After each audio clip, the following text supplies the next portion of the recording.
I'm Tony Kornheiser, 34, the number of years since the Bears won the Super Bowl. Oh, you mean it's not 51, the number of years since the Jets last won the Super Bowl? I'm doing it. Wait, I'm doing it. The only highlight we've ever had, if you're a Jets fan. This is it. That's it. Yeah. That's all there is. So at least 34 is Walter Payton's number, but 51 is Dick Butkus' number. 51 years for you, big boy. How's that feeling? It's a long time. I don't know whose number that is. I don't care anymore. It's a long time. Again, this. Welcome to PTI, boys and girls. In today's episode, the SEC postpones more games. The White Sox stand by Tony La Russa, and Augusta shows off its fall foliage. But we begin today with the New England Patriots taking 59 minutes and 59 seconds to beat the winless Jets last night on a 51-yard field goal by Nick Folk. The Patriots are now 3-5, but for some reason, all the morning talk shows fixated on the Patriots getting back in the race. Wilbon, is this a win the Patriots should be encouraged by? Yes, of course they should. Tony, I am particularly enjoyed Cam Newton last night. And every time you saw him interviewed by anybody, but particularly starting with Lisa Salters, he had a smile on his face like you haven't seen since he was at Auburn, it seemed. It seemed it was that long. And Lisa even said to him, it's great to see that smile on your face because we haven't seen it. Of course they should feel encouraged. They should feel uplifted. They should feel all these exciting things. But it doesn't mean the rest of us should think they're in a race. They're not in anything. They barely beat the Jets, the most pathetic team in football. So no, the rest of us have to step back and say, sorry, you party on, but the rest of us are a little skeptical. I'm going to say the exact same thing you just said, but in slightly different words. I, too, am happy for Cam Newton. He threw the ball pretty well. That was nice. He did. Good for him that he got a win. But they went down to the buzzer with a team that's going to be 0-16. Right. They went down to the buzzer. The Patriots have no deep threat. They have no particular speed. They have nobody who scares you. So if you think you're getting them back in a race, you're insane. They're not going back in the race. No. That's right, Tony. The overreaction now to every single NFL game, it's beyond annoying me. It's just downright stupid because there's too many smart people who just sort of have a knee-jerk, wild reaction from one side of the room to the other every time an NFL team wins a game. I mean, I'm sorry, is there no perspective? Can you not look at this a little bit more critically and just don't go wild whenever somebody wins or loses? The Patriots are what they are. They started the season. I thought they were going to be a much better team, Tony, and maybe a 9-win team or a 10-win team, but they're not going to be that. They're not any good. Yeah, it's interesting that you would say people overreact like when they want to fire Mike Zimmer. The other thing that was a big deal on the talk shows this morning was how Sam Darnold has to be traded immediately because they're going to get the first draft pick and be Trevor Lawrence. And when Trevor Lawrence is asked about this, he goes, I'm not talking about that. I'm keeping my options open at this point. Adam Gase and Sam Darnold, according to the GM, will be back next year. Do you think anybody believes that? Do you think that Adam Gase believes that? Because that's crazy. If he is back, indictment. It's crazy. They're going to go 0-16. They've only got two teams on their schedule. Two left. The Chargers and the Patriots at New England. They're not winning either one of those. On the last day of the season. They might win an upset. They're not winning those two games or either one of those two games. So, that's the SEC, moving to the college ranks, postponed two more of this weekend's games. Alabama LSU was off due to an outbreak among the Tigers, and Texas A&M's game with Tennessee will be rescheduled as the Aggies are dealing with infections. Also, Auburn paused workouts today after 9 players and 3 staff members tested positive. The Tigers game this weekend against Mississippi State, that was already postponed. Tone, what do you make of the state of college football right now? Well, the first thing I think of is that everybody should have started earlier. They should have started in August, and they'd be almost done by now. The Big Ten and the Pac-12 shouldn't have delayed. They should have gone earlier. It's pretty easy to figure out what's happening. These are not pros. They're not in a bubble. They're college kids doing what college kids do. They get the virus. They bring it into the meetings. They give it to the coaches. I would be very interested to know what percentage of college athletes, what their positive rate is compared to regular college students who are floating around campus. My feeling ultimately is Cancel what you have to cancel. Postpone what you have to postpone. But if schools can play, let them play. It's not like you didn't see this coming. Yeah, Tony. I mean, if we can go back and get the tape from this show in June and July, I kept saying every day, and I know you got tired of it at the time. I got tired of saying it. How's football going to do this? And now we're finding out. I hope they are able to do it, Tony. But let me just say this. The Pac-12, which we didn't mention very much in there, the Pac-12, how are they going to have anything that resembles a season? Maybe they couldn't get to week 1. Maybe they should just say, you know what? It's too late. We wanted to try it. We understand. Forgive us, but we may not do this at all. Because you look at what's coming for them, you just don't know. But, Tony, I feel bad. You talked about the rate for college athletes versus the rest of the college student body. I bet you it's lower than the rest of the student body at college. I bet you it is. In some places, those kids aren't tested every day, and their results certainly aren't publicized. They're not made public. I don't mean by name. I mean by number. So we don't have any idea. But I'm looking at this thinking as a guy whose school is 3-0 and looking up, and I want to see these games. You want to Tony, play. You want to play. I always did want to play. I just thought the science may say otherwise is necessary. I'm going to say this, time and time again, I find myself saying this, that if you've got an 80-man roster and 40 of them can play and they want to play because they went to college to play football, like Justin Fields said, like Trevor Lawrence, he got it. Now he's done with it. Now he wants to play. I'm more like the Nebraska people than you are. I really think if you can physically play, then go play. Just go play. Let's move on. Just to clear this up one more time, since I have to deal with the Nebraska people. I didn't say Nebraska kids shouldn't want to play. And Nebraska's kids, let me be very clear about this. Nebraska's kids and Penn State's kids and Iowa's kids, they didn't want to play any more than the kids of the schools whose presidents and chancellors said, we're not going to play. My problem with anybody in our conference who said, we want to go play elsewhere because you won't let us play, my statement, very loud and clear, I'll say it one more time, is get out. That was my problem. Not that kids want to play. They all want to play. Tony La Russa was recently hired to manage the Chicago White Sox. It was a big story because La Russa is a Hall of Famer and he is 76 years old. Now it turns out the day before the White Sox signed La Russa, he was charged with drunk driving stemming from a February incident. Bob Nightingale writes in USA Today that La Russa is in no danger of losing his job or even being disciplined. Wilbon, are you okay with this? Tony, I don't think so. And even more than that, my problem is specifically with La Russa. It's not yet with baseball, which is going to probably face in the hours and days subsequent to now a backlash. We haven't heard from public opinion yet, all right?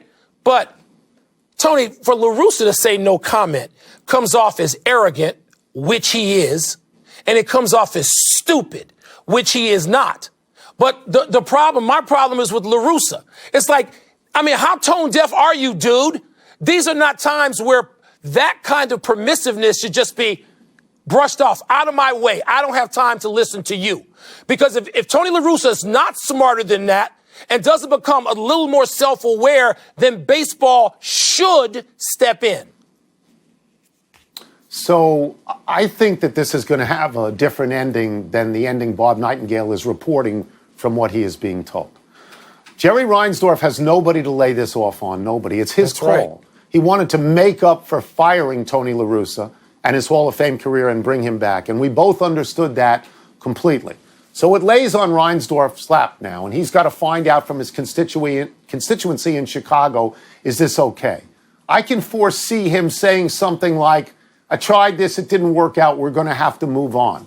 Because there are going to be a community of people out there who are going to say, how can Tony La Russa manage other people if he cannot manage himself? If this is the second time that he has gone through this. I don't want to be holier than thou. I have made many mistakes in my own life, but in this particular case, in a pandemic when individual responsibility is greater than ever, I have a hard time seeing that he will manage the team. I'm not saying get rid of him. I'm saying right. I think that's the end game here, and maybe you do too. Yeah, Tony, I think I do. Look at my ring. It's not good enough. As a matter of fact, it's so over the top, in your face arrogant that the White Sox should not tolerate it and baseball should not tolerate it. And La Russa has had a chance now, Tone. He's had some time to figure out the situation, how serious it is, and his whole thing is just, do you know who I am? That's not good. There are athletes that we both know that always take a driver with them so this doesn't happen. Let's take a break. But coming up, rookie quarterbacks Justin Herbert and Tua face each other on Sunday. Who you got? Presented by Grey Goose, part of Happy Hour.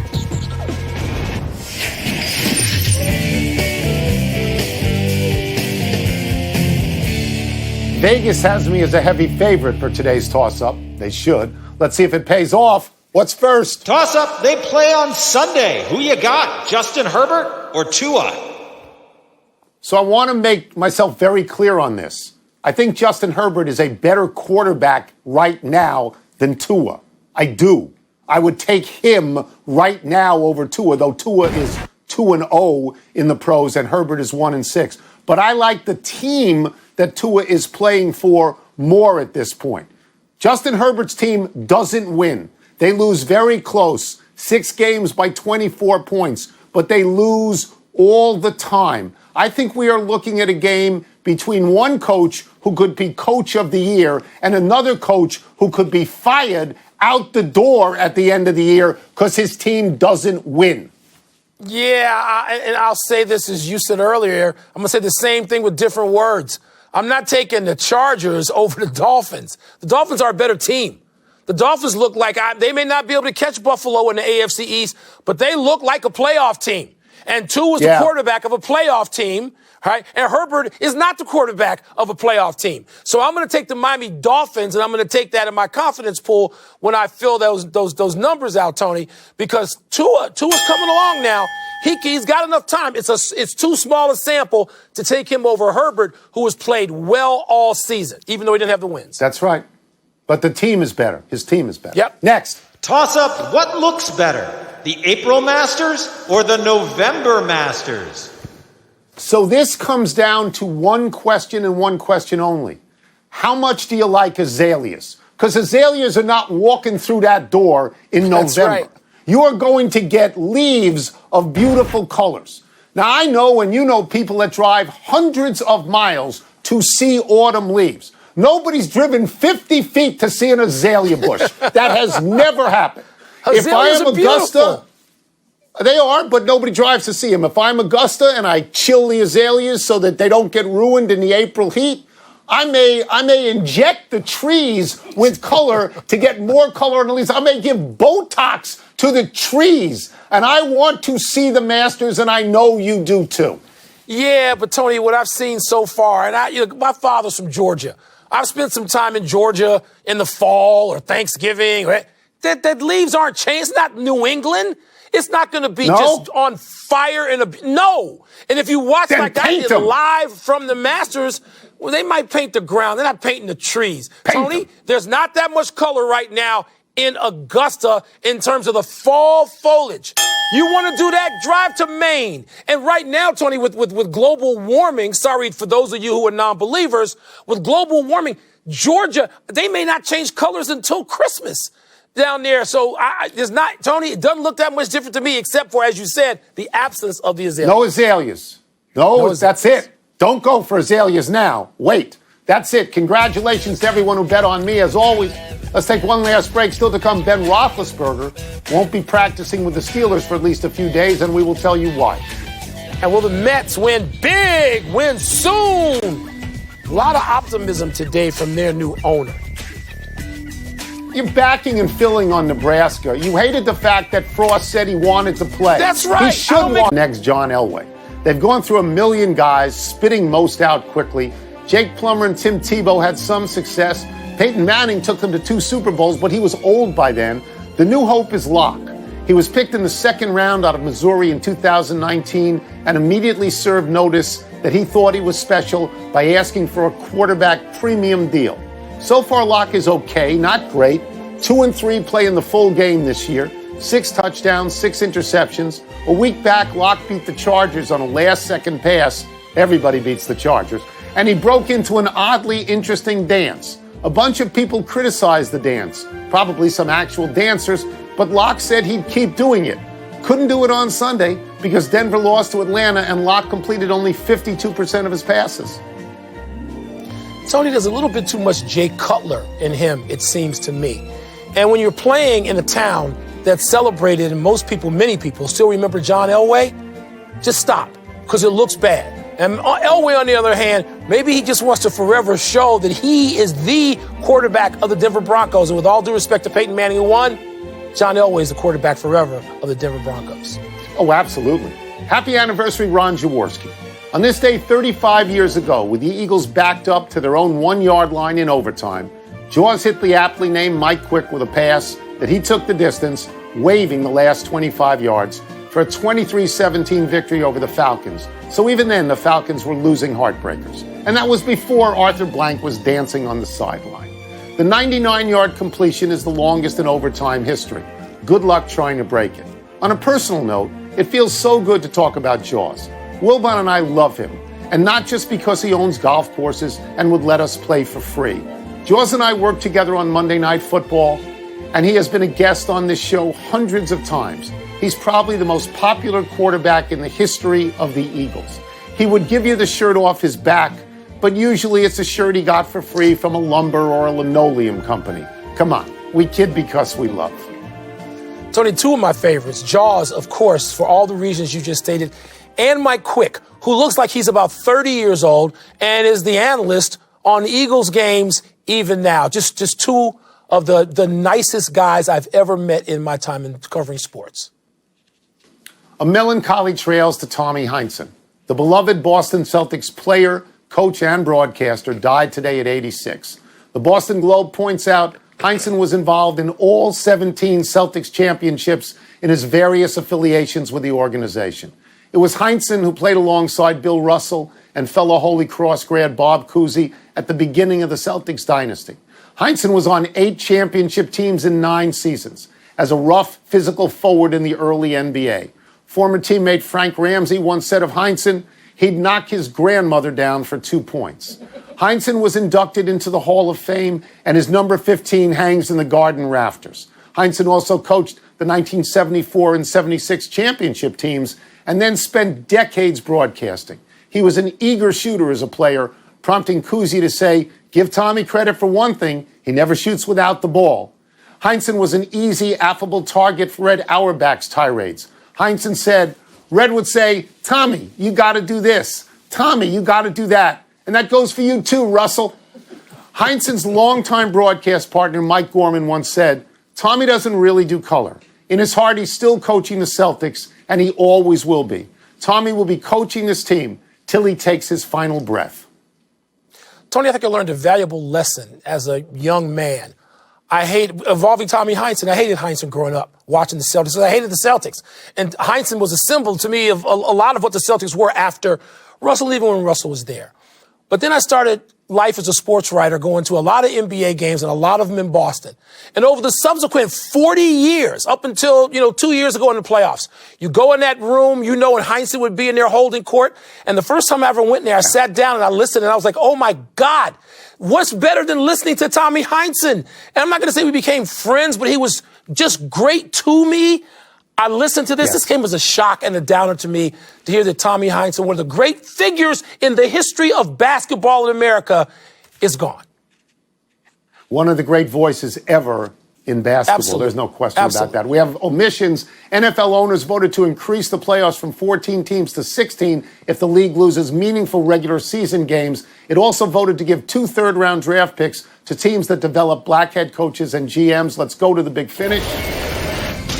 Devin Williams of the Brewers, Kyle Lewis of the Mariners won Rookies of the Year. Good choices? Yes, Tony, seemed like fine choices in a difficult year. The Steelers put Ben Roethlisberger and 3 others on the COVID reserve list as close contacts of tight end Vance McDonald, who tested positive. Your thoughts? If they test negative continuously, get no symptoms, they will play on Sunday. Kevin Cash could win the AL Manager of the Year tonight. Is that all right with you? I know it's a regular season award and he earned it over that time, but actually, Tony, no. Given subsequent circumstances, no, it isn't. New Mets owner Steve Cohen says it will be slightly disappointing if his team doesn't win a World Series in the next 3 to 5 years. Your thoughts? Good for him. He spent a lot of money. He wants to win. Doesn't mean he will. Last one, action tonight. 3 games. Pick a winner. Ohio, Kent State, and Buffalo. Write those down, Tony. Go to the bank. That's 3 winners. Out of time. Try and do better the next time, and I'm Tony Kornheiser.